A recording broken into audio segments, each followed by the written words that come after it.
Thank you so much, guys, and thank you for being patient with us. We are so glad and happy and amazed that you're still here with us, and we believe that we're going to finish all this together. So here are this big, not actually big, it is small, as you're going to hear from the big man, piece of land. We're having demonstration plots, and these demonstration plots are trying to give us examinations and results. We're doing experiments over different fertilizers and different applicabilities, as he's going to explain to us. So Ferdinand, we want you in a short while to please give us the variations of the different fertilizer options that you chose on different specific plots, and how you have actually seen the results in the long run. You tell us your beginning, and after time, how have these things evolved? How have you witnessed change as you are applying agroecology on these pieces of land? So thank you. This is our learning space. We talk about our blackboard. Yeah. So it's actually a garden for on-farm trial, experimentation for the different biofertilizer applications, crop diversity, and also trial plots. So we have made a design to include just a holistic picture, have the different crops integrated here and see how they perform. But most important are the trial plots for the different fertilizers that we have been using. And you know, the biofertilizers are new concept. We were used to just doing the composting, and so wanted to test how does compost perform against bokashi. Yeah. How does compost perform against solid biostimulant? How do they perform, and what are some of the results? So we have blocks here. This is block A and block B, and we have 3 treatments here. Yeah. So we have solid biostimulant, and our first crop was maize and beans. So we also are integrating clotularia as a nitrogen fixer, so that just emulating the 365 days crop cover. So we have here solid biostimulant, and then we have here the control plot. This is a control plot with 0 application, nothing applied here. And then we can see the difference now, because as we say, this is a learning space. How do they compare, and what observations do we have? So here we have beans, and now for us to be able to, because we want to harvest a bean, and this is from one bean plant, we ask farmers to do the count, so that even in their fields, as they are doing, they do the count. So like here we have 1, 2, 3, 4, 5, 6, 7, 8, 9, 10, 11, 12, 13, and 14, 15, 16, 17 pods. And here I'm just choosing at random. I have one plant here that has 1, 2, and this is underdeveloped.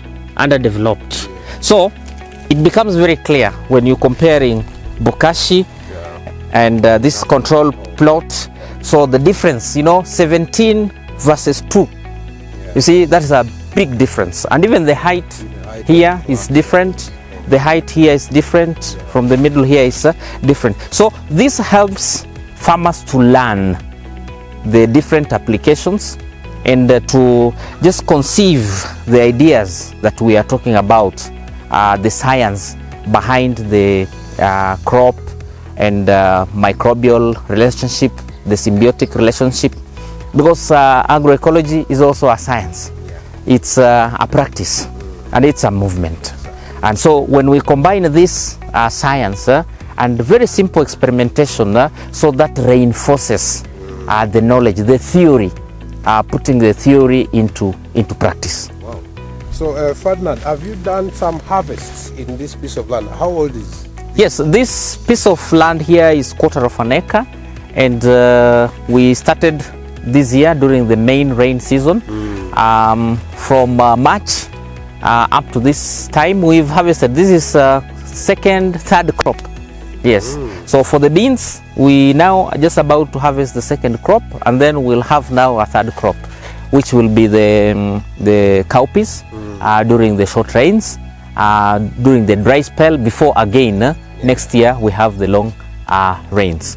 But then we also have other areas here that we have applied biofertilizer in the plots here for the sorghum, because sorghum is drought tolerant. And here, these are just the farmer managed seeds. So we've integrated here sorghum and groundnuts. Yes, and we already have harvested the first crop here. So we had some millet integrated here, and some beans. So that's already harvested.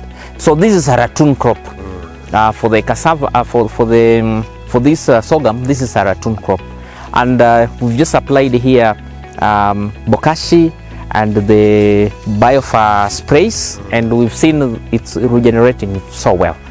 So we're expecting a good crop here. Yeah. How big is this space where you're putting? So this is quarter of an acre, just a quarter of an acre. So we're showing how even a very small space you can intensify, small scale intensification, but with high biodiversity, high integration, different type, even the climbers, yeah, because we do a lot of vertical gardening, and we are happy that even in our gardens we see mushrooms growing.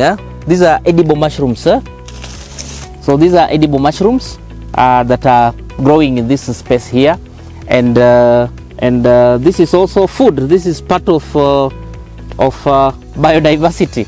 Yeah, and we are grateful that this is now regenerating, and these are also bio indicators. So the moment we use the chemicals and the synthetics, we also are actually reducing biodiversity, and then we are actually losing a lot of food and a lot of knowledge that is associated with this. So in the western Kenya here, getting a mushroom early in the morning is usually a sign of good luck.